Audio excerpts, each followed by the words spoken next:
Baik, selamat sore pemirsa Metong TV. Saat ini kami berada di kedai Indonesian Kopi Gelis ya. Kopi Gelis yang alamatnya di Jalan Raya Tanjung Sari nomor 235 Sumedang. Nanti untuk lebih detailnya, personnya semuanya ada, dan kami didampingi oleh pemilik Kopi Gelis, yaitu Bunda Awang ya. Selamat sore Bunda Awang. Selamat sore. Terima kasih waktunya kami berbincang sedikit tentang kopi ya, kopi Sumedang. Sebelum kita mengacu ke kopi Sumedang pada umumnya, kita mau berbincang sedikit tentang berdirinya Kopi Gelis, atas inisiasi apa dan memang motivasinya. Baik, terima kasih. Assalamualaikum warahmatullahi wabarakatuh. Waalaikumsalam. Perkenalkan, saya Ai Awang Hayati. Alhamdulillah saya sebagai owner Kopi Gelis. Kopi Gelis ini berdiri pada tahun 2018. Jadi awal mulanya itu kita hanya diversifikasi usaha sebetulnya, karena sebelumnya saya mempunyai usaha dalam bidang pendidikan yang semakin lama berhubung dengan teknologi akhirnya agak menurun gitu. Nah di situ salah satunya ada kursus tata boga, dan di situ kita memproduksi makanan dan minuman. Gitu. Jadi pada mulanya itu kemudian kita membuka usaha kedai. Nah di situ kita juga tadinya bukan hanya kedai kopi gitu. Yang sekarang lebih fokus ya, lebih khusus ke usaha kopi, mulai dari kopi mentah sampai kopi siap saji. Bunda Awang, ini kalau saya perhatikan kedai Kopi Gelis ini memang nuansanya cukup enak, cukup nyaman, dan resep apa sih yang sudah dipelajari kemudian diolah sehingga konsumen-konsumen penikmat kopi itu merasa nyaman dan enak ya di kedai Kopi Gelis ini. Jadi memang kita konsepnya konsep kedai yang rumahan, sederhana, yang bisa membuat orang bisa nyaman, bisa duduk lama menikmati kopi. Kita dengan ya fasilitas seperti ini seadanya, tapi alhamdulillah gitu ya, kopinya bisa mendunia gitu. Jadi dari awal kita membuka kedai kopi ini, kita memang belajar meracik kopi, dari mulai tidak hanya meracik, jadi dari mulai kita mengolah kopinya dari mentah, kita meracik sampai membuat kopi seperti ini gitu, kopi kemasan.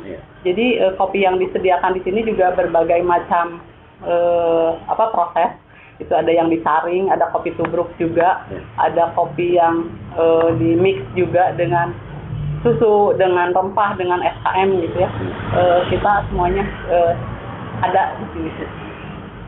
Biasanya kan kalau untuk go internasional ya, jangan internasional dulu, termasuk ke pelayanan lokal dulu ya, pelayanan lokal untuk nasionalnya. Ini kalau saya perhatikan kopi ini kan sudah label, ada label halalnya juga. Apakah sertifikat halal dan brand-brand yang lain sudah ditempuh? Jadi sejak berdirinya Kopi Gelis ini kita pada awal 2018, awal sekali gitu ya, dari sebetulnya di akhir buka kedainya di akhir Desember, kemudian di bulan Februari itu kita sudah menjual kopi yang jumlahnya cukup banyak, dan penyebaran pemasarannya juga sudah ke luar kota Sumedang, bahkan keluar Jawa dan ke luar Jawa sama di Jawa sendiri gitu ya. Nah di situ saya memang sebelumnya belum berlabel halal dan belum ada izin produksi PIRT. Nah karena pemasaran sudah banyak, karena saya waktu itu belum tahu gitu ya. Nah setelah itu ada teguran bahwa produk yang dipasarkan itu harus berlabel halal dan PIRT. Nah saya waktu itu tempuh ke Dinas Kesehatan. Kemudian sebelum saya mengikuti, waktu itu ada event di Pakansari, di Stadion Pakansari, alhamdulillah saya sudah mempunyai izin-izin ini gitu. Bahkan saya sempat ke expo ke luar negeri dan halal ini sudah ada, dan memang diperlukan ke luar negeri juga harus ada label halal. Untuk jadi pengusaha kopi kan bukan berarti kita nanam sendiri, gitu ya. Jelas, kalau Sumedang sendiri petaninya cukup banyak, lahannya juga cukup banyak, dan memang ilmu-ilmu teknologi pertanian, budidaya pertanian, khususnya bidang kopi kan sudah sedikit menguasai ya. Nah ini hubungan jalinan kemitraan terhadap petani sendiri gimana? Jadi memang saya sendiri pelaku usaha kopi, tetapi saya tidak mempunyai kebun kopi. Alhamdulillah saya bisa bermitra dengan beberapa kelompok tani yang saya sudah himpun itu sekitar 16 kelompok tani, dan di situ ada sekitar 600 petani juga yang kita mitrai gitu. Nah saya sendiri tahu bahwa pemerintah juga memfasilitasi untuk alat-alat pasca panen ya, didampingi juga mungkin penyuluhannya. Tetapi Kopi Geli sendiri memitrai petani, kita alhamdulillah bisa mensupport petani dengan bantuan kita ngasih alat untuk pasca panen juga. Mungkin untuk kerjasama dengan petani khususnya itu mungkin di luar ranah kita ya. Yang saya ingin tahu, ini kan Bunda sudah cukup lumayan ya sepak terjang di dunia perkopian ya, apalagi saya dengar sudah pernah mewakili Duta Kopi Indonesia sampai ke Afrika. Nah ini pengalamannya gimana sih pengalaman? Jadi dari tahun pertama sejak saya mulai usaha kopi, saya tidak mempunyai ilmu tentang kopi. Saya dari nol besar untuk mengetahui ilmu kopi, tetapi di situ saya belajar dan akhirnya alhamdulillah sampai saat ini mungkin belum 100% ya, saya terus belajar. Nah di tahun pertama itu kita selalu mengikuti kompetisi. Awalnya kita ikut kompetisi dan alhamdulillah mempunyai skor dan ranking yang cukup bagus gitu. Untuk pertama kali kita ikut yang AEKI, kompetisi AEKI itu di Jember, kita nilainya 84,25. Kemudian setiap kompetisi juga alhamdulillah gitu, kita ada prestasi. Nah kemudian masih edit tahun berikutnya, 1 tahun setelah itu, setelah event-event di Jawa Barat khususnya, saya ikut Agro Expo dan Halal Expo di Senayan. Nah di situ ada kompetisi dan alhamdulillah menjadi juara, skornya paling tinggi dari 26 peserta se-Indonesia. Nah tidak lama dari situ saya mendapat undangan dari beberapa KBRI untuk mengikuti acara kopi di luar negeri. Yang pertama mungkin itu di Afrika Selatan, setelah sebulan mengikuti prestasi itu, mendapat prestasi itu. Bentuk kontribusi atau bantuan dari pemerintah sendiri untuk mengikuti expo, apalagi sampai ke internasional, ini sejauh mana nih? Untuk saat ini mungkin saya lebih diperhatikan sama pemerintah pusat kita. Saya difasilitasi paling tidak untuk mengikuti pameran, terus mengikuti kompetisi yang produknya akan dibawa ke luar negeri. Dan alhamdulillah beberapa bulan yang lalu kita juga ikut kompetisi yang diadakan Kementerian Perdagangan dan hasilnya lolos dibawa untuk ke Jerman. Cita-cita atau keinginan dari Bunda sendiri ya tentang kopi itu ekspektasinya nanti ke depannya gimana nih? Jadi kembali ke niat awal, saya pada awal mulanya itu ingin bukan muluk-muluk ya, saya ingin paling tidak menjembatani petani untuk mendapatkan fasilitas dari pemerintah misalnya, atau untuk saya pribadi mungkin lebih membantu ke pemasarannya. Jadi untuk saat ini ya kita menampung hasil panennya gitu, itu petani sudah senang ya dengan produknya kita beli gitu. Mungkin secara keseluruhannya, secara umumnya kita lebih ingin memberdayakan masyarakat pada umumnya dan petani pada khususnya. Kemudian jenis kopi yang ada di Sumedang itu diantaranya jenisnya apa gitu? Jadi jenis kopi yang ada di Sumedang yang saya produksi itu ada Arabica, Robusta, sama Liberica. Dan kalau memang masih ada target market yang cukup banyak, kira-kira sejauh mana kemampuan Sumedang sendiri untuk pemasok kopi tersebut? Kalau saya lihat dari kebun kopi yang sudah ada itu sekitar lebih dari 3.000 hektar. Dan saya sudah menghimpun petani dengan data-datanya lengkap yang saya ikut sudah 5. Untuk di daerah Manglayang sendiri itu 50%, semuanya ada sekitar lebih dari 1.000 hektar. Itu estimasi panen itu sudah cukup untuk ekspor, pengiriman beberapa kali ke luar negeri. Ya. Kita bicara sedikit tentang teknologi kopi ya. Untuk saat ini ya, kira-kira kebutuhan apa yang sangat urgen ya untuk pemberdayaan kopi ini? Kalau untuk petani mungkin lebih ke alat-alat pasca panen, seperti pulper, huller gitu ya, itu di lapangan.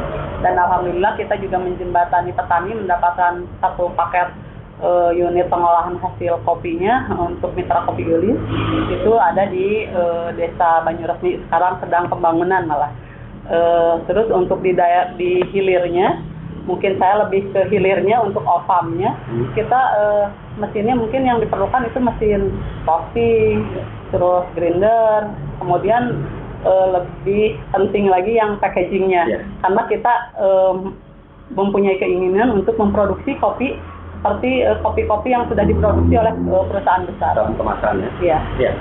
Nah, kepedulian pemerintah sendiri ya, baik kabupaten, provinsi atau pusat, sejauh mana nih Bu kepedulian terhadap masyarakat kopi? Untuk petani kopi, saya kira sudah cukup banyak bantuan dari pemerintah yang sudah diberikan kepada beberapa kelompok petani ya, baik di Rancakalong maupun mungkin di Sukasari atau di Cakrabuana juga mungkin beberapa sudah mendapatkan fasilitas bantuan alat dari pemerintah daerah. Kemudian harapan-harapan Bunda sendiri ya, ini khusus untuk Sumedang ya, Kabupaten Sumedang terhadap pemerintah Kabupaten Sumedang. Harapan-harapannya gimana supaya pelaku petani kopi itu bisa hidup makmur ya, berkecukupan? Mungkin sekarang lebih ke bantuan peralatan misalnya harus lebih merata gitu ya, supaya petani juga bisa mengolah sendiri, kemudian ya didampingi untuk pengolahan pasca panennya, karena masih banyak petani yang belum paham dalam hal pengolahan. Kita juga mendampingi mereka, alhamdulillah kita bisa sharing-sharing sedikit ilmu dengan petani. Kemudian ya pemerintah lebih ke membantu paling tidak expo ya, pemasarannya gitu ya. Masuk peralatan dan penyuluhan juga ya? Iya. Udah, untuk menyongsong go internasional kopi ya, kira-kira kesiapannya sudah sejauh mana persiapan? Alhamdulillah, jadi dari tahun pertama juga saya sudah mempersiapkan kopi itu. Waktu itu ada pengiriman ke Korea. Korea membutuhkan, waktu itu saya belum paham tentang kopi ya, jadi saya menyiapkan, mereka memerlukannya sekitar 2 ton, jadi saya siapkan aja 2 sampai 4 ton gitu. Alhamdulillah kita bisa persiapkan itu gitu, karena memang produknya ada gitu. Ya, itu kan.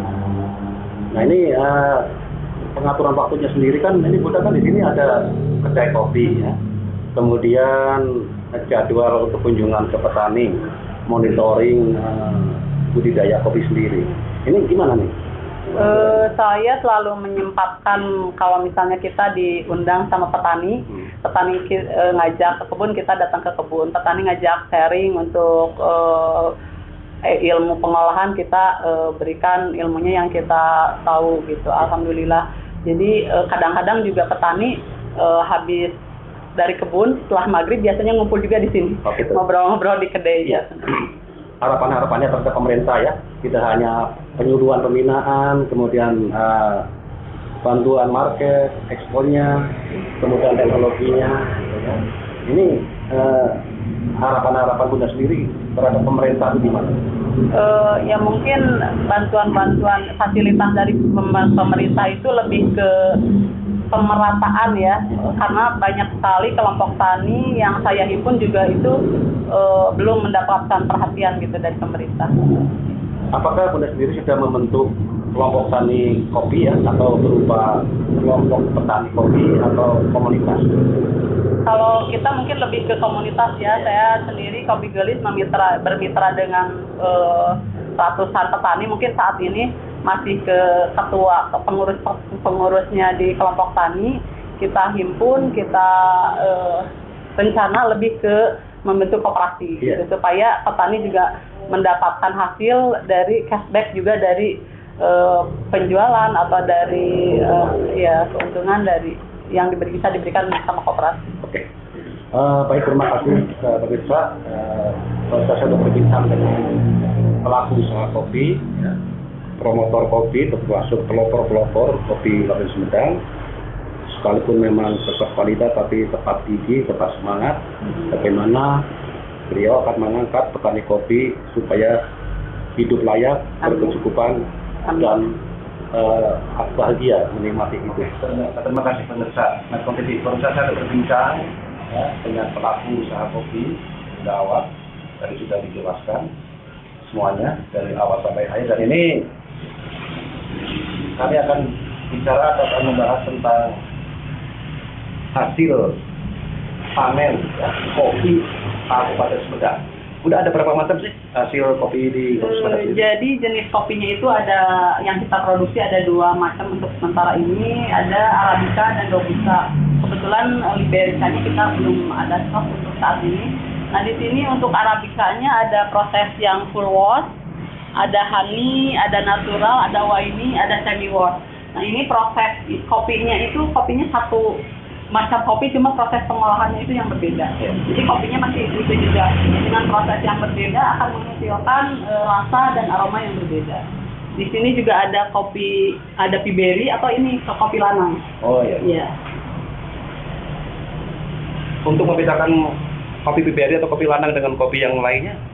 Jadi untuk kopi lanang itu bentuknya bulat. Jadi ini ada proses yang tidak sempurna sebetulnya dalam produksi kopi. Jadi salah satu kopinya itu tidak tumbuh dengan sempurna. Tadinya kan kopinya ada 2 begini bentuknya, cuma karena tidak nutrisi yang kurang itu sebetulnya, jadi kopinya membentuk satu butir saja dan satunya tidak tumbuh. Kopi lanang ya? Iya, jadi kalau bawang itu ada bawang tunggal. Oh gitu ya? Kemudian ini mungkin manfaatnya cukup bagus juga? Iya, kalau kopi lanang itu katanya sih lebih ke vitalitas ya, lebih ya. Tetapi kopi-kopi yang lain juga kita lebih ke kopi sehat ya.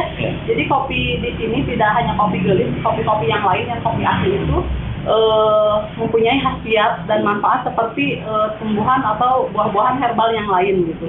Jadi kopi kita sudah menyembuhkan banyak yang mempunyai penyakit asam lambung dan batuk empedu. Alhamdulillah sehat total. Menggunakan kopi ini, kopi ini? Kopi ini dengan catatan tidak pakai gula. Nah ini setelah bentuk biji dan sebagainya nanti di roasting? Ini sudah di roasting, jadi ada biji mentah, terus di roasting, terus kemudian digiling. Digiling ya? Iya. Coba lihat hasilnya yang sudah dalam kemasan. Kopi yang sudah di roasting ini kemudian digiling, kita kemas dalam bentuk kemasan pouch dan kemasan kaleng. Itu alhamdulillah kita juga selain kopi gelis kita mempunyai produk kopi komandan. Ini kopinya Pak Menteri Pertanian, Syahrul Yassin Limpo. Jadi kopi komandan saya tertarik juga nih, prosesnya memang khusus atau memang gimana? Ini Pak Menteri, ini kopinya khusus. Jadi selain kopi kita mix, ada permintaan Pak Menteri itu dimix dengan coklat dan gula aren. Jadi ini ada kopi Pak Menteri ini ada kopi bintang 1, ada bintang 2 sama bintang 3. Wah ini mantap. Ya. Kemudian aneka olahan kopi lainnya, pun barangkali ada yang lain. Jadi kita boleh gitu aja.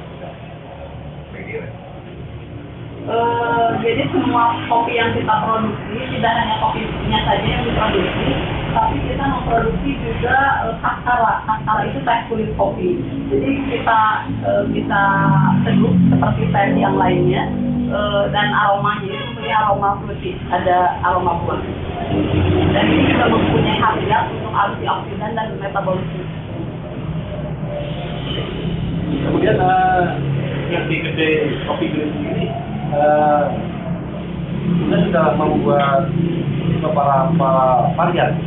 Untuk menunya sendiri kita ada menu khusus ya. Kita mempunyai menunya, ada kopi jujur, ada kopi gelis, ada kopi harmonis, ada kopi sabar. Mungkin nanti bisa dicoba. Yang membedakan apanya nih antara sabar dengan Nah itu mungkin saya membuat nama itu supaya mindsetnya positif ya. Iya. Jadi kopi jujur itu kopi yang langsung diseduh, jadi itu langsung ditubruk, itu jadi istilahnya kopi tubruk gitu. Ya, kalau untuk kopi gelis itu disaring, jadi tidak ada ampasnya, jadi hasilnya bening, jadinya gelis gitu kopinya. Tidak ada larutan. Iya, tidak ada. Nah ini ngobrol-ngobrol tentang kopi gelis sendiri di situasi pandemi ini, apakah berkurang ya pelanggan yang ada di sini? Ya, kalau untuk pelanggan yang memang ngopi di sini kita memang berkurang ya karena ada aturan pemerintah tidak boleh berkerumun. Jadi konsumen juga tahu sendiri bahwa kita hanya melayani untuk dibawa pulang saja. Tetapi untuk kemasan-kemasan seperti ini kita lebih ke online. Jadi kita setiap hari standby, kita kemas, paketnya nanti diambil sama kurir. Untuk saat ini kira-kira memperkirakan dari tenaga kerja lain itu sama keluarga? Untuk saat ini kita ada yang kerja ada dari keluarga, ada ya jadi orang-orang yang kita. Baik, mudah-mudahan situasi pandemi ini tidak menjadikan surut ya, bisa mematahkan semangat untuk selalu maju berjuang ya. Bagaimana kopi Sumedang ini tambah maju, tambah sukses. Dan untuk beli sama keluarga. Ya.